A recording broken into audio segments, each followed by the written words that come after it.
যাব কবে পাবো ওগো তোমার নিমন্ত্রণ। সবার কাছে ক্ষমা চেয়ে নিচ্ছি, আমি মোটেও ভালো গান গাই না, একটু বৃথা চেষ্টা করলাম আর কি। আসসালামু আলাইকুম, সবাইকে আমন্ত্রণ করছি নতুন একটি ব্লগে, সাবিয়া শারমিন ব্লগ চ্যানেলে। আমি সাবিয়া শারমিন ঢাকা থেকে বলছি।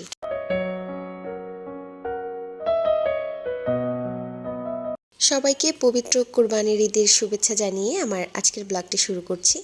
কাছে দূরে যে যেখান থেকে আমার আজকের ব্লগটি দেখছেন, আশা রাখছি সকলে ভালো আছেন। আলহামদুলিল্লাহ, আমি আমার পরিবার খুব ভালো আছি। অনেক আপুরাই অলরেডি কোরবানির ঈদের প্রস্তুতিমূলক ব্লগ আপলোড করে দিয়েছেন, কিন্তু আমি সবসময়ের মতো লেট। শেষমেশ যে ভিডিওটা আপলোড করতে পারলাম সেজন্য আলহামদুলিল্লাহ। ছোট পরিসরে আমিও একটা প্রস্তুতিমূলক ভিডিও রেডি করেছি, আশা রাখছি সকলের ভালো লাগবে। এই কাজগুলো কিছুদিন পর পর এমনিতেও আমাদের গৃহিণীদের করতে হয়। তো প্রথমে যেটা করলাম, আমার ডাইনিং রুমের বেসিনটা হারপিক এবং হুইল পাউডার দিয়ে ভালো করে ঘষে ওই অবস্থায় রেখে দিয়েছি। আমি কিছু কাজ করে নিব, তারপরে এটা ওয়াশ করব, তাহলে ভালো রেজাল্ট পাওয়া যাবে।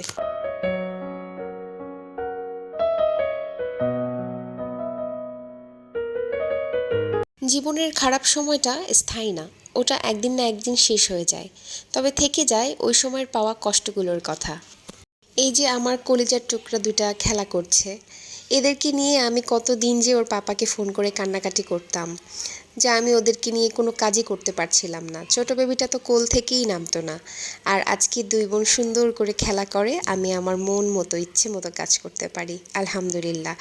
এটা দেখেই মনে হয় যে আসলেই মানুষের দিন সব সময় একরকম যায় না, সুদিন আসে, খারাপ সময়টা নিশ্চয়ই আল্লাহ তাআলা ওই সময়টা ধৈর্য ধরার তৌফিক দিন সবাইকে। কথা বলতে বলতে ফার্নিচারগুলো মুছে নিচ্ছিলাম। দুই রুমের দুটা বেড ভালো করে ক্লিন করে নিলাম। তো দেখলাম যে আমার এসির কর্নারে কিছু ঝুল জমেছিল, ওটাও ক্লিন করে নিচ্ছি। পুরো রুমগুলো অলরেডি আমি অফ ক্যামেরাতে ঝেড়ে নিয়েছি, তারপরও এই ময়লাটুকু কিভাবে যেন থেকে গিয়েছিল। ফাইনালি সমস্ত কাজ শেষ করে এখন চলে আসলাম বেসিনটা ওয়াশ করার জন্য। ওয়াশ করার আগে আমি আবার একটু ভালো করে ঘষে নিলাম। আর এই যে দেখুন ফাইনাল রেজাল্ট কত সুন্দর চকচক করছে।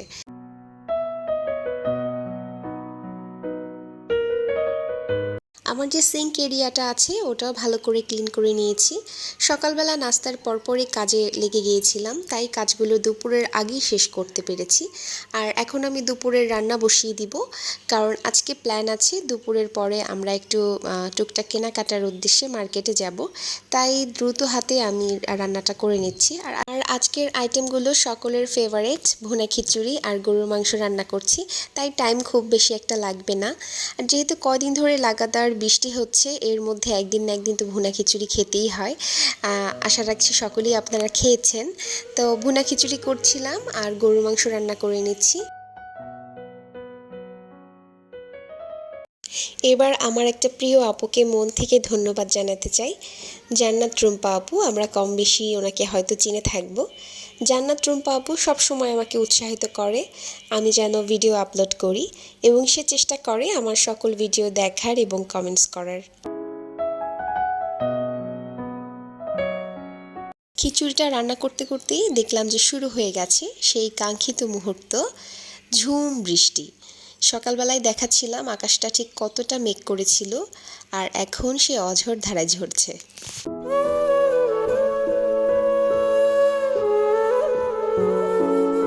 এরকম বৃষ্টি ছোট বড় সকলেরই ভীষণ পছন্দ। যখনই এরকম অঝোর ধারায় বৃষ্টি হয়, আলিফ আরিবা বারান্দা দিয়ে সেই বৃষ্টিটাকে ধরে দেখার ভীষণভাবে চেষ্টা করে। আর এই যে আমার ঘরের সবচেয়ে সুন্দর জায়গাটা, আমার এই ডাইনিং রুমের জানালাটা দিয়ে বর্ষার সতেজ হাওয়া আর বৃষ্টির মিষ্টি ফোঁটাগুলো অবাধে আসা যাওয়া করতে পারে। আর এরই মধ্যে আমার রান্নাবান্না শেষ করে আমরা ফ্রেশ হয়ে চলে আসলাম খাওয়ার জন্য। আর ফার্স্টেই আলিফার পাপাকে খেতে দিয়ে দিলাম, দেখি উনি খেয়ে কি রিভিউ দেন। আলিফার পাপার একটু নরম নরম খিচুড়ি পছন্দ, মানে একেবারে ভুনা ঝরঝরে খিচুড়িটা সে একদমই খেতে চায় না। তাই যখনই খিচুড়ি রান্না করি তাকে খেতে দিয়ে আগে বলি যে এটা কি তোমার মন মতো হয়েছে, কারণ উনি যদি খাবারটা খেয়ে তৃপ্তি পান তাহলে ওটাতেই আমার তৃপ্তি অনুভব হয়। মনে হচ্ছে আজকেও তার পছন্দ হয়েছে, সেটা সে দেখিয়ে দিল। আর বাইরে কিন্তু এখনও বৃষ্টি চলছে, আমরা যে বের হতে চেয়েছিলাম বিকেলবেলা সেটা একটু পরে বের হতে হবে যতক্ষণ পর্যন্ত বৃষ্টি না থামছে। আর এরই মধ্যে ভাবলাম যে কিছু কাজ এগিয়ে রাখি। কোরবানির ঈদে যদিও অনেক মাংস খাওয়া হবে, তারপরও ভাবলাম কিছু কাবাব বানিয়ে রাখি, কারণ কোরবানির মধ্যে তো আর এটা বানানোর টাইম পাবো না। আর পোলাওর সাথে কিন্তু কাবাবটা খেতে ভীষণই ভালো লাগে, আমার প্রায় সময় বানানো থাকে ফ্রিজে, তাই কিছু বানিয়ে এখন ফ্রোজেন করব। আমি কাবাব আমরা কম বেশি সকলেই বানাতে পারি, হয়তোবা কারোটা খুব বেশি মজা হয়, আমারটা হয়তোবা অতটা মজা হবে না। তো যাই হোক, যেটাই বানাবো সেটাই আমার স্বামী আর সন্তানরা খেয়ে নেবে। তো কিছু বানিয়ে রেখে দিয়েছি আর কিছু সন্ধ্যার সময় ওদেরকে ভেজেও দিব। কাজটা করে নিতে নিতেই এরই মধ্যে বৃষ্টিটাও কমে এসেছে এবং আমরা যতক্ষণে বের হব ততক্ষণে বৃষ্টিটা একদমই চলে গেছে। আর ওই দিন আর বৃষ্টি হয়ওনি।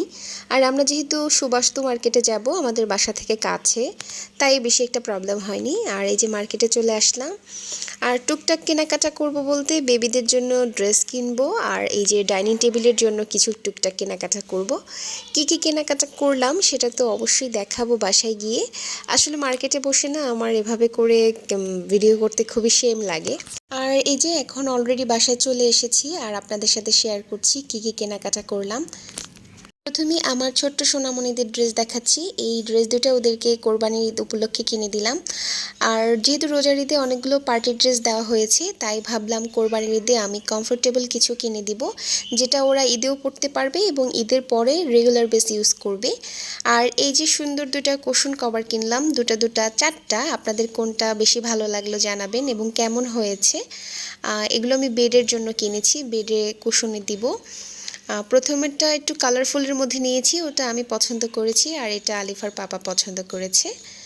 আর এখন হচ্ছে আমার জন্য আলিফার পাপা বোরকা কিনে দিয়েছে দুটা, ওটা শেয়ার করছি। বিয়ের পরে আমার খুব দামি বোরকা কেনা হয়নি, জাস্ট কাপড় কিনে আমি বানিয়ে নিয়েছিলাম। আর আলিফার পাপা পছন্দ করে এই বোরকাটা কিনে দিল, কালোর মধ্যে আরেকটা অন্য কালারের মধ্যে কিনেছি, ওটাও দেখাবো। যেহেতু আমার ছোট্ট সোনামণিরা একটু একটু করে বড় হয়ে যাচ্ছে, তাই ওদেরকে স্কুলে দেব ইনশাল্লাহ। আর তখনই আমার এই বোরকা দুটা ভীষণভাবে কাজে লাগবে, কারণ প্রত্যেক দিন তো আর নতুন নতুন ড্রেস পরে বা রেগুলার ড্রেস পরে আসলে যাওয়া যায় না, তাই বোরকাটা হলে খুব সুবিধা হবে ওদের দিয়ে আসার জন্য। আর এই ড্রেস দুটা আমার ছোট ভাই ওদেরকে কিনে দিয়েছে, আমরা নিজেরাই পছন্দ করেছি, ও টাকাটা দিয়েছে। আর এই ড্রেসগুলো হচ্ছে চায়না টপস স্টাইলের একটা ফ্রক। তো আমাদের কালারটা বেশি ভালো লেগেছে, খুবই স্নিগ্ধ একটা কালার এবং বাচ্চাদের জন্য খুবই কমফোর্ট একটা কালার। আর খুব বেশি একটা গর্জিয়াস না, কাপড়টাও খুবই সফট ছিল। আর টেবিলের জন্য এই রানার সেটটা কিনেছি আর রেগুলার ইউজ করব বলে। কেমন হয়েছে জানাবেন, কেউ যদি ইউজ করে থাকেন একটু বলবেন এগুলো লং লাস্টিং কিনা। আরেকটা টেবিল ক্লথও কিনেছি, ওটা যখন বিছাবো তখন শেয়ার করব। আর এই রানার সেটটা দিয়ে এখন একটু সাজিয়ে নিচ্ছি টেবিলটাকে। খুব বেশি কিছু দিয়ে সাজাবো না, একটা ট্রে দিলাম আর এই পটটার মধ্যে আমি বিস্কিট রাখি, মাঝে মধ্যে বাদাম রাখি, আর জাস্ট একটা ফ্লাওয়ার দিলাম সৌন্দর্যের জন্য।